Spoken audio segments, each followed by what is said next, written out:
What do you think is the worst kind of Christianity? Well, let's talk about on this week's episode of Journey at Home. Hey, thanks so much for joining us. If it is your first time, we certainly hope it won't be your last. We're creating content here that makes it simple for you to connect with Jesus and live a better life. So if you haven't yet, hit that subscribe button, hit the bell for notifications so you can stay up to speed on everything we're creating for you. Now, I want to start by playing a little game of fill in the blank. How would you complete this sentence? What America needs now is... if you could snap your fingers, you could make one wish come true for our country or even for your community. What would you put in the blank?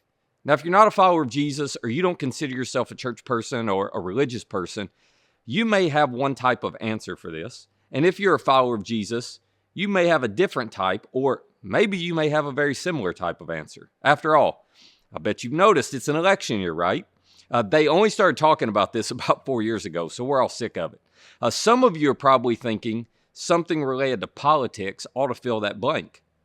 That what America needs most right now is something to do with politics. But if you're thinking the answer to this question is, if I'm going to be specific, 4 more years of Trump, well, I want to suggest there's a better answer. And if you think the answer to the fill in the blank is 4 more years of Biden, I want to suggest there's a better answer as well.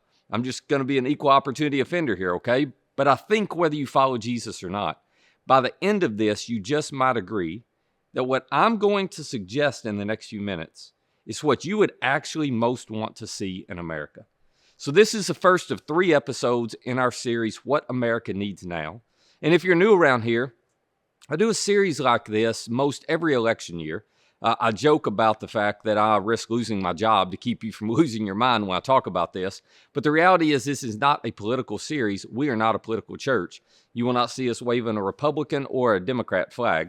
We have people across the political spectrum who attend here, and that diversity is a great thing. So you may be wondering, why would I talk about a subject so controversial? Well, because every election year, I feel it's important to remind those of us who are Jesus followers not to lose our minds and to put policies, positions, politics, or politicians before people. After all, no politician is our savior. That role is already taken. So we should never create a version of faith that simply supports our politics. We should instead evaluate our politics through the lens of Jesus and his teaching. And if you think you have done that, and your political party, whichever one it is, you think it lines up completely with the teachings of Jesus, this will be your friendly reminder that you're not being honest with yourself. You have been fooled. That is simply not the case. And before you come at me with pitchforks and torches and get all upset, just let me make my case for a second. There is a lot of interest these days in spirituality, not Christianity or any particular religion, but just a personalized type of spirituality where you custom create something that works for you. Sometimes people will even say things like, oh, no, I'm not religious, I'm just spiritual. If that's you, I am not being critical, because there are plenty of people who've created their own version of personalized Christianity too. It happens everywhere. They've just cut and pasted until Jesus fit their point of view. But when you follow Jesus through the accounts of his life and you explore his teachings, you explore how he interacted with people, you can't find one time when he invited people to be spiritual or to be more spiritual. Matter of fact, he never even talked about spirituality. Instead, Jesus focused on maturity. A kind of maturity that's better for you and better for me than the all about me spirituality or the all about me Christianity or even an all about me theology.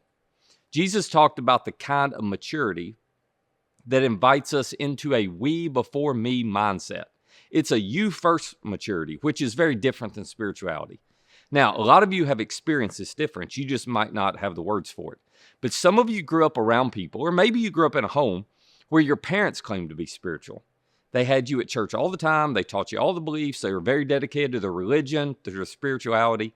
But you were bothered by their hypocrisy, because in spite of what they believed, they were not loving to all people.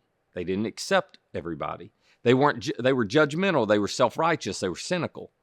Behind closed doors, nobody was kind. They fought all the time. They treated one another terribly. And you did not have the words for it at that moment. But you would say they had no maturity. They just had an all-about-me Christianity. And what is so damaging about that is people grow up assuming this is what following Jesus means. But nothing could be further from the truth. Jesus had no patience for people like this. He reserved his harshest criticism for religious people with an all-about-me Christianity. And one of those people was a religious leader by the name of Paul, who was the epitome of what all-about-me spirituality looks like until he met a risen Jesus and he began pursuing Jesus, we before me, you first kind of maturity. And Paul describes it for us in a letter he wrote to Jesus followers in the city of Ephesus. Now, there's so much helpful stuff in this, but I'm going to try to move through it quickly. This is found in Ephesians 4. He said, so Christ himself gave to the church, the apostles, the prophets, the evangelists, and the pastors and teachers, in other words, people with specific gifts, to equip his people for works of service. So God gives the church people with these gifts, not so those people can use their gifts for themselves. He gives the church these people so that these people use their gifts for others. It is we before me. It's this you first mentality. And these people are to equip everybody in the church to do what God has gifted them to do and to live out the purpose God created them to fulfill. Paul writes, God did this so that the body of Christ may be built up. And here's the goal. Until we all reach unity in the faith and in the knowledge of the Son of God. And here's our word. We become mature. So Paul says God gives each of us certain spiritual gifts, not so we can individually be more spiritual. That's never the goal. He's given you gifts. He's given me gifts so that we can use them to benefit others. So we can use them to develop unity because there is nothing Jesus values more than unity. Unity is a trademark of maturity. So is gaining knowledge about who Jesus is. This is different than gaining knowledge just about Jesus. Don't be fooled into believing Bible knowledge equates to maturity. It does not. I could introduce you to a lot of people who are not Christians, and they have way more Bible knowledge than most of you. Knowledge is worthless unless it leads you to applying what you know and developing maturity. But Jesus gives people these gifts to help us increasingly gain more knowledge of who Jesus is until we become a grown-up spiritually. So, what's maturity look like? Well, I'm glad you asked. Paul said, here's what it looks like. Attaining to the whole measure of the fullness of Christ. So that is the definition of maturity. That you and I, over time, we become like Jesus. Another way of saying it is we increasingly become and behave more like Jesus. That how we think reflects how he thinks. That what we believe aligns with what he teaches. That what we become conforms to who he is. That how we behave reflects how he would behave if he were here in our shoes. Maturity is not measured by what you know. It's measured by whether you're doing what God says. It's measured by how fully you obey and how deeply you're willing to love. And then Paul contrasts this with immaturity. He says, then we will no longer be infants. So we won't be babies. We won't be immature anymore. We'll be grown up in our faith. We won't be, in Paul's words, tossed back and forth by the waves and blown here and there by every wind of teaching, by the cunning and craftiness of people and their deceitful scheming. Now, when Paul writes that, he's taking a jab at some of the people who do what I do.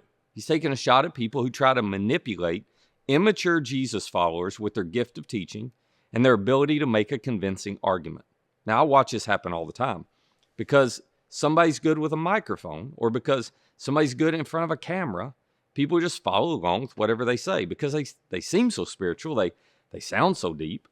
But it's really an all-about-me distorted version of Christianity that they're presenting. But when you're a child, you're easily persuaded, aren't you? When you're immature, you get confused easily. So Paul's saying instead of falling for all that, instead, he writes, speaking the truth in love, we will grow to become in every aspect or in every respect the mature body of him who is the head, that is Christ. This is the goal for every Jesus follower and every church of Jesus followers. We're called to pursue maturity, not the all-about-me spirituality, not the all-about-me Christianity. So what exactly does maturity look like? Well, over the next couple of episodes, we're going to discover how Jesus defined maturity and what it looks like to pursue it and to achieve it. But to circle back to the big idea of this series, what America needs now is not more all-about-me spirituality or all-about-me Christianity kind of people. What America needs now is more Jesus followers who are pursuing maturity and increasingly becoming and behaving more like Jesus. To borrow some phrases from Paul's own writings, what America needs now are Jesus followers who put childish ways behind them, who stop acting so immature, who stop pointing out the faults of everybody else while ignoring their own, who don't take responsibility for their faults. That's what children do. We need more Jesus followers who grow up and stop acting like kids who aren't getting their way. What America needs now are Jesus followers who refuse to, in the words of Paul, bite and provoke one another. Who bites another person? Babies do, toddlers do, that's it. And then apparently Christians do. When we say nasty things about one another, when we gossip about people, when we're critical of others, when we refuse to have the courage to talk directly to somebody. And then we're like, oh, I don't understand why nobody's interested in church these days. I mean, who wants to be a part of that? Nobody with any good sense. We've got to stop acting like 2-year-olds throwing tantrums, and instead we've got to treat one another with respect. What America needs now are Jesus followers whose daily lives win the respect of outsiders. We're not trying to win the belief of outsiders. We should be living in a way that actually wins their respect. And if how we treat people, if how we have integrity and do business and work hard and treat our family doesn't win the respect of people who don't believe like us, we are doing it wrong. We're just not mature. We might be right, but we're right and immature. And we're never going to inspire people and invite people to follow Jesus with that kind of immaturity. What America needs now are Jesus followers who commit to grow up and stop measuring their maturity by how much Bible they know, or by their church routines, or by their spirituality, or by a Christianity that just revolves around them. America needs Jesus followers who are led by and filled by God's Spirit, and who live out a we before me, you first kind of maturity. So here's my question for you. What version of Christianity are you pursuing? Do you have an all about me version? Are you actually pursuing maturity the way Jesus defined it? Pay attention to what you pursue and what you care about. And in the next episode, I will show you how to measure whether you have maturity or not.